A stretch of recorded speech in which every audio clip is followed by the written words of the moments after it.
আজকে বাংলাদেশের যেই পরিস্থিতি আপনারা জানেন, জুলাই গণ আন্দোলনের মাধ্যমে, জুলাই গণ অভ্যুত্থানের মাধ্যমে এই শেখ হাসিনাকে কিন্তু বিতাড়িত করা হয় দেশ থেকে, এবং তিনি এখন ভারতে কিন্তু অবস্থান করতেছে।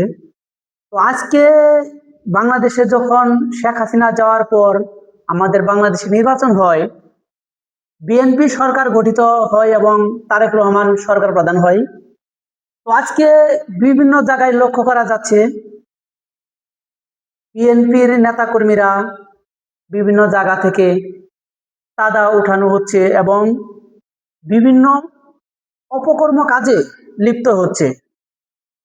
তো আজকে আমরা বাংলাদেশের জনগণ হিসেবে সবাই জনাব তারেক রহমানের কাছে আমাদের একটাই অনুরোধ থাকবে, তিনি যেন তার নেতাকর্মীরা কি কাজ করতেছে, কোনো অবৈধ কাজ করতেছে কিনা, কোনো জায়গা থেকে চাঁদা উঠাইতেছে কিনা, এই বিষয়গুলো তিনি যেন খোঁজ খবর রাখেন এবং তদারকি করেন।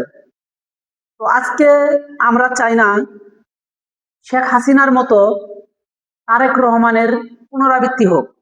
আমরা চাই বাংলাদেশ তারেক রহমানের হাত ধরে বিশ্ব মানচিত্রে যেন এগিয়ে যায় এবং বাংলাদেশ যেন একটি উন্নত রাষ্ট্রে পরিণত হয়। এই আশা আমরা তারেক রহমানের কাছে রাখবো, তিনি যেন বাংলাদেশকে একটি উন্নত রাষ্ট্রে পরিণত করেন।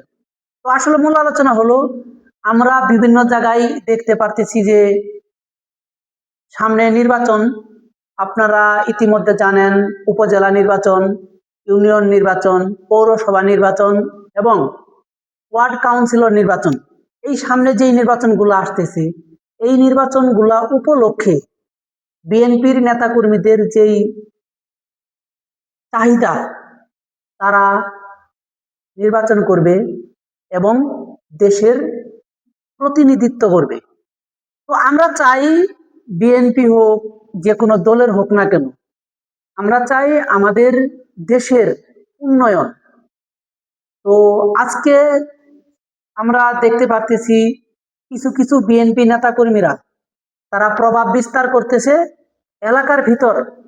কোনো একটা স্কুল, মাদ্রাসা, যে কোনো একটা কিছু উঠাতে গেলে, বা একটা লোক যদি তার নিজস্ব ভূমিতে তার যে কোনো একটা প্রতিষ্ঠান তৈরি করতে যায়, তাহলে দেখা গেছে এই বিএনপির কিছু কিছু লোককে চাঁদা দিতে হচ্ছে। কেন? আমরা এই জুলাই গণ অভ্যুত্থানের মাধ্যমে আমরা স্বাধীন একটি বাংলাদেশ চেয়েছিলাম, এবং সেই বাংলাদেশটা তারেক রহমান যেন স্বাধীনভাবে, সারা বাংলাদেশের মানুষ যেন স্বাধীনভাবে চলাফেরা করতে পারে, কোনো চাঁদা, ট্যাক্স এইগুলা যেন না দিতে হয়। সেজন্যই আজকে আমরা সারা বাংলাদেশের মানুষ তারেক রহমানকে সরকারের আসনে বসিয়েছি। তাই আমরা চাইব বিএনপির নেতাকর্মীরা, যদিও এখনো পর্যন্ত বিভিন্ন জায়গায় শোনা যাইতেছে তাদের বিভিন্ন অপকর্মের ফল আমরা প্রকাশ পেয়েছি, বা সামনের দিনগুলিতে যেন আর কোনো এই চাঁদা, যে কোনো হয়রানির শিকার যেন না হয় সাধারণ মানুষ। তো আজকে দেশের যে অবস্থা, আমাদের দেশ এখন যেইভাবে রয়েছে, আমাদের দেশকে অনেক এগিয়ে নিয়ে যেতে হবে।